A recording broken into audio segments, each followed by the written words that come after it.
నొప్పి మాయం సర్జరీ దూరం ఆపరేషన్ లేకుండా మోకాళ్ల నొప్పులకు ఆధునిక చికిత్స ప్రాణ పెయిన్ క్లినిక్.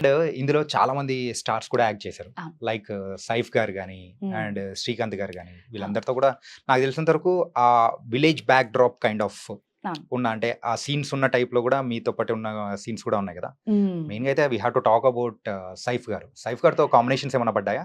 వచ్చిందండి ఫస్ట్ డేనే లైక్ ఫస్ట్ ఆర్ఎఫ్సీలో షూట్ జరిగింది, నైట్ సీక్వెన్స్ జరిగింది, లైక్ అదంతా ఒక like జాతర సెటప్ సంథింగ్ విలేజ్ సెటప్ మొత్తం. Hmm. సో అంతా లొకేషన్లోకి వచ్చారు, ఒక టెంపుల్ సీక్వెన్స్ అది.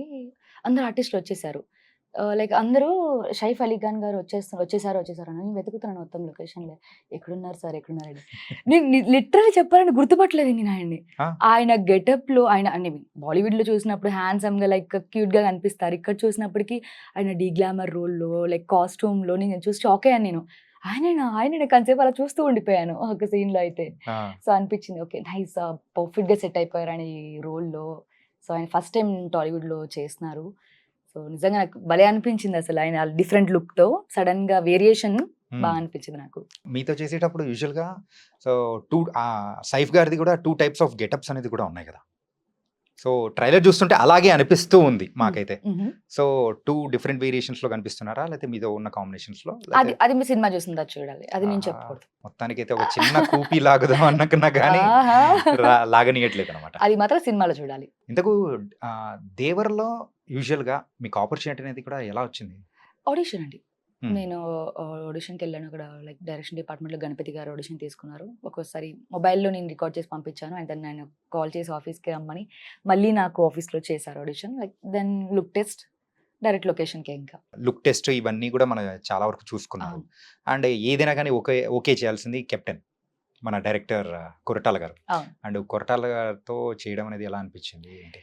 నాకు చాలా హ్యాపీగా అనిపించిందండి, ఎందుకంటే నాకు ఇండస్ట్రీలో ఉన్న ప్రతి డైరెక్టర్తో వర్క్ చేయాలి, ప్రతి హీరోతో వర్క్ చేయాలి. అది క్యారెక్టరా లేక యాజ్ అ హీరోయిన్గానా అని పక్కన పెడితే ప్రతి ఒక్కరితో వర్క్ చేయాలి. ప్రతి ఒక్కరి దగ్గర నేను ప్రతి పాయింట్ నేర్చుకున్నాను. సార్ చాలా కామ్ అండ్ ఇలా ఎలా అంటే ఏదైనా ఒక చెప్తే ఇలా ఉంటుందమ్మా, ఇలా ఇలా చేద్దాం, ఇలా చేస్తే బాగుంటుంది అని ఆయన చెప్పే విధానం కానీ నాకు చాలా బాగా అనిపించింది. నైస్ ఆయనతో వర్క్ చేయడం అయితే. అంటే యూజువల్గా ఏంటంటే ప్రీవియస్ మూవీ సో ఒకటి కొంచెం సో నెగిటివ్ టాక్ అనేది వచ్చిన తర్వాత ఈ మూవీ మీద వర్క్ చేసేటప్పుడు కొరటాల గారిలో సో యూజువల్గా సో ఎనీ డిఫరెన్స్ కసితో చేయాలని అట్లాంటిది ఏమన్నా కనిపించిందా? యా ఖచ్చితంగా కనిపించింది. ఆయన ప్రతి సీన్ని, ప్రతి లైక్ డైలాగ్ని, ఆయన ప్రతి లొకేషన్లో ప్రతి సెట్ని కూడా అబ్జర్వ్ చేస్తూ ఆయన ముందే ఆన్ లొకేషన్కి వచ్చేయడం, టైం కన్నా ముందే వచ్చేసి ప్రతిదీ ఇలా ఉండాలి అని చాలా ఫోకస్డ్గా ఉన్నారు ఈసారి. ఎందుకంటే డెఫినెట్గా హిట్ కొడుతున్నారు కాబట్టి 100% ఆయన ఇచ్చారు అనిపిస్తుంది నాకు. అంటే ఇంతకు ముందు కూడా చేశారు, బట్ దీనికి ఇంకా ఎఫర్ట్ ఎక్కువ పెట్టారు బాగా సార్ అయితే. బయట ఎక్కడైనా కానీ ఎన్టీఆర్ గారు చెప్పేటప్పుడు కూడా సో దేవరా అనే మూవీ సో నా లైఫ్లో వన్ ఆఫ్ ద డిఫరెంట్ మూవీగా కూడా బయట చెప్పడం అనేది కూడా వింటూ ఉన్నాం అనమాట. Hmm. సో ఆ మూవీ కోసమే అందరం కూడా 27th కళ్ళు అవును. కాయలు కాచేలా కూడా వెయిట్ చేస్తున్నాము. అవునవును. అండ్ మీ దగ్గర నుంచి కూడా కొన్ని మంచి పాయింట్స్ అనేది కూడా వచ్చాయి. Hmm. అండ్ దేవర మూవీ గురించి కాకుండా so coming to Rekha Nirosha. Hmm. And Rekha movies అయితే చాలా చేశారు, అవును. కాకపోతే అది చిన్న చిన్న మూవీస్. అవును. అంటే ప్రజలకు తెలిసేలాగా అనిపించిన మూవీ ఏదైనా నువ్వు చేసిన దానిలో ఏదైనా ఉంది అని అంటే ఏం చెప్పుకోగలుగుతావు? యాజ్ ఆఫ్ నో అయితే దేవరాని చెప్పాలి, ఇంకా ఇక మీదట అయితే నేను. ఎందుకంటే చాలా సినిమాలు చేశాను, యాజ్ అ లీడ్గా నేను 5-6 మూవీస్ చేశాను, లైక్ కొన్ని ఇంపార్టెంట్ క్యారెక్టర్స్ చేశాను. అంటే మెయిన్గా క్యారెక్టర్ అంటే ఇప్పుడు దేవరా ఫిలిమ్స్ చేస్తున్నాను నేను. ఇంతకుముందు స్కందాలో చేశాను, రామ్ గారికి మరదల చేశాను. మరదల. సో గుర్తింపు అంటే నాకు ఇంకా ఇక్కడ రాలేదు అని చెప్పొచ్చు. సో వెయిట్ చేస్తున్నాను, దేవరా హిట్తో నాకు మంచి గుర్తింపు వస్తుందేమో అని నేను కూడా వెయిట్ చేస్తున్నాను. యాజ్ ఎ లీడ్గా అయితే యాజ్ ఆఫ్ నో ఇప్పుడు కూడా బిజీగానే ఉంటున్నాను నేను. ఫస్ట్ లీడ్, సెకండ్ లీడ్ చేస్తున్నాను, యాజ్ ఏ లైక్ హీరోయిన్గా చేస్తున్నాను. కన్నడ ఫిలిం కూడా చేశాను, తెలుగు కన్నడలో కూడా చేస్తున్నాను. సో బ్రేక్ అంటే ఇంకా రాలేదు. ఎట్సీ చూడాలి ఎప్పుడు వస్తుందో, ఆడియన్స్ ఎప్పుడు ఇస్తారో ఓకే. వెయిట్ చేస్తున్నాను నేను కూడా. అండ్ సో ఆర్జీవి గారితో కూడా వర్క్ చేశారు. అవును. ఆర్జీవి గారు నుంచి వచ్చిన ఎవరైనా కానీ సో హీరోయిన్స్ కానీ మెయిన్గా చూసుకుంటే so in coming days they are going to win great position చెప్పేసి అని అనుకుంటూ ఉంటాం. అవును. సో ఆ స్కూల్ నుంచే యు వర్క్డ్ విత్ ఆర్జీవి గారు. అవును. అండ్ ఆర్జీవి గారి గురించి ఫస్ట్ ఏమనుకున్నారు, వర్క్ చేసిన తర్వాత ఏమనిపించింది? ఫస్ట్ అంటే నాకు కొంచెం భయంగా అనిపించేది. అందరూ లైక్ యూట్యూబ్లో వీడియోస్ చూసి అవి చూసాం, ఆర్జీవి గారు చాలా స్ట్రిక్ట్గా ఉంటారేమో లైక్ ఇలా అనుకున్నాను. బట్ ఆన్ లొకేషన్కి వెళ్ళిన తర్వాత ఆయన ఓన్లీ సీన్ ఎక్స్ప్లెయిన్ చేసినప్పుడు మాత్రమే మాట్లాడతారు. అదర్వైజ్ ఆయన ఏమి ఆయన కాల్స్ కానీ ఆయన చూసుకుంటూ ఉంటారు. అవును సీన్ ఎక్స్ప్లెయిన్ చేసినప్పుడు సో ఆయన చాలా కామ్గా ఇలా చేయాలమ్మా, ఇలా చేస్తే బాగుంటుంది, ఇది ఇంతవరకు చేస్తే బాగుంటుంది అని ప్రతి సీన్ నేను చేసిన ప్రతి పార్ట్లో ఆయనే చేశారు. కొన్ని సీక్వెన్స్ అయితే లైక్ మిగతా డైరెక్షన్ డిపార్ట్మెంట్ చేశారు, బట్ నా సీక్వెన్స్ మెయిన్ ఆయనే చేశారు. నైస్. అంటే బయట విన్నదంతా అంతేం లేదు. సో ఆర్జీవి గారు అంటే ఆర్జీవి గారే. ఆర్జీవి గారు అంటే ఆర్జీవి గారే. ఆర్జీవి గారే. అంటే ఇంతకు ఆర్జీవి గారు కొన్ని పార్టీస్ కండక్ట్ చేసినప్పుడు సో హీరోయిన్స్ ని కానీ అమ్మాయిల్ని కానీ పిలుస్తూ ఉంటారు. సో అలా మీరు ఎప్పుడైనా వెళ్ళారా? లేదండి, లేదు. ఓకే. అంటే కాల్ వచ్చింది లైక్ టీం నుంచి లైక్ లైక్ చిన్నగా చెప్తూ ఉంటారు కదా, లైక్ టీమ్ సెలబ్రేషన్ చేసుకున్నప్పుడు Yeah, పిలుస్తూ ఉంటారు, బట్ celebrations. నేను ఎప్పుడు అటెండ్ అవ్వలేదు. బట్ నాకు మంచి టీం అయితే పరిచయం అయ్యింది, లైక్ ఆర్జీవి గారి టీమ్ తో పాటు మంచి సర్కిల్ అయితే ఉండింది అక్కడ కూడా.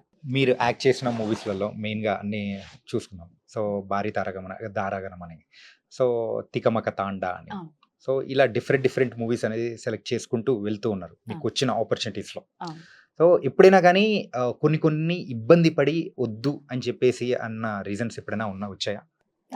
మాక్సిమం లేదండి, ఎందుకంటే నేను ముందే క్లారిటీగా ఉంటాను. సో నాకు యాక్చువల్లీ ట్రెడిషనల్గా ఎక్కువ ఇష్టపడుతూ ఉంటాను. నేను ఎక్కువ మోడర్న్ అయితే చేయలేదు ఇప్పటివరకు అయితే. సో నేను ముందే చెప్పేస్తాను, నాకు ఇంతవరకు కంఫర్ట్ అండి, ఇలా చేయగలుగుతాను నేను అని ముందే చెప్పేస్తాను నేను. సో అందువల్ల నాకు మాక్సిమం ఎక్కడ కాంప్లికేషన్ రాలేదు, నాకు కామ్గానే వెళ్ళిపోయింది షూట్. అంటే నేను చేసిన డైరెక్టర్లతో రిపీటెడ్గా చేశాను నేను, బ్యాక్ టు బ్యాక్ చేశాను నేను. అండ్ కొత్త వాళ్ళైనా సరే డైరెక్టర్లు, భారీ తారాగణం డైరెక్టర్ కూడా మళ్ళీ ఇంకొక ఫిలిం కూడా ఆపర్చునిటీ చెప్పారు నాకు.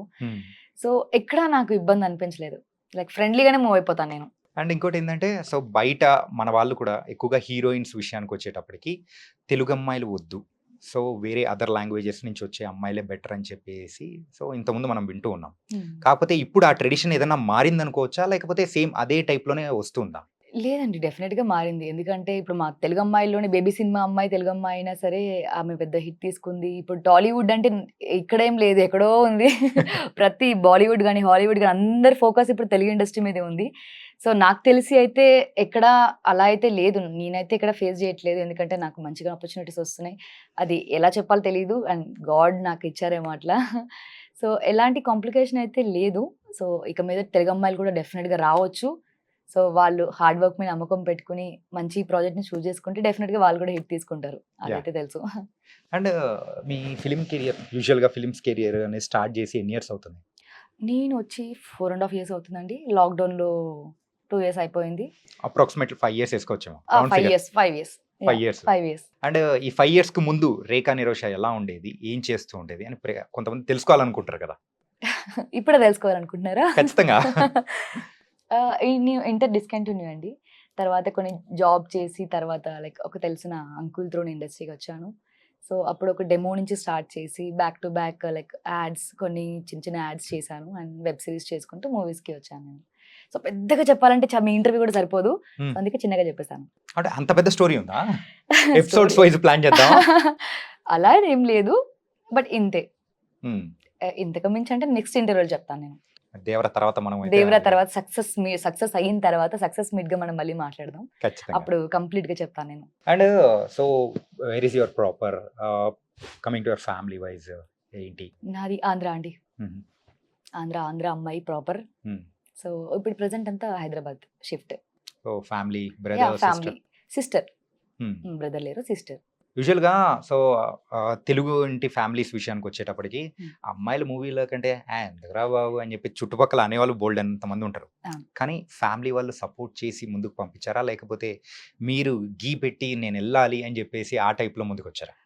బేసిక్గా మా ఫ్యామిలీకి చాలా ఇంట్రెస్ట్, చిన్నప్పటి నుంచి కూడా బాగా ఇంట్రెస్ట్. అంటే నేను కొంచెం యాక్టివ్గా ఉండేదాన్ని బాగా, లైక్ స్కూల్లో కానీ చిన్న చిన్న స్కిట్స్ చేయడం. సో దాన్ని చూసి మా వాళ్ళకి బాగా ఇంట్రెస్ట్ మాట. ఓకే వెళ్ళి మా మమ్మీ అయితే ఇంకా మూవీస్ వద్దంటారు, మూవీస్ అంటే అప్పుడప్పుడు వస్తే నువ్వు సీరియల్కి వెళ్ళిపో, నేను డైలీ చూసుకోవచ్చు నేను మమ్మీ చాలా సీరియల్ చూస్తూ ఉంటారు. సో సీరియల్కి వెళ్ళిపో, నేను డైలీ చూసుకోవచ్చు, మూవీస్ అప్పుడప్పుడు కనిపిస్తావు, అప్పుడప్పుడు వస్తూ ఉంటాయి, లేట్ అవుతుంది బాగా అంటారు. సో మా మమ్మీకి అయితే చాలా ఇంట్రెస్ట్. అండ్ మా సిస్టర్ కూడా ఆర్టిస్ట్కి ట్రై చేస్తున్నారు. మా సిస్టర్ వాళ్ళ పాప కూడా ఆర్టిస్ట్, ఆల్రెడీ ఆమె సీరియల్స్ కూడా చేసింది పాప. సో మా ఫ్యామిలీకి అయితే ఇంట్రెస్ట్. ఇంకా అదర్వైజ్ బయట ఫ్యామిలీ పరంగా లైక్ వాళ్ళంతా అనేది అంటూనే ఉంటారు, ఇండస్ట్రీకి వెళ్తున్నావు అంటే, ఒక అమ్మాయి వెళ్తుందంటే ఇండస్ట్రీ గుడ్ కాదు అని అనుకుంటారు. ఎందుకంటే వాళ్ళకి తెలియదు కాబట్టి, ఇండస్ట్రీ ఎలా ఉంటుందో తెలియదు కాబట్టి వాళ్ళు అనుకుంటూ ఉంటారు.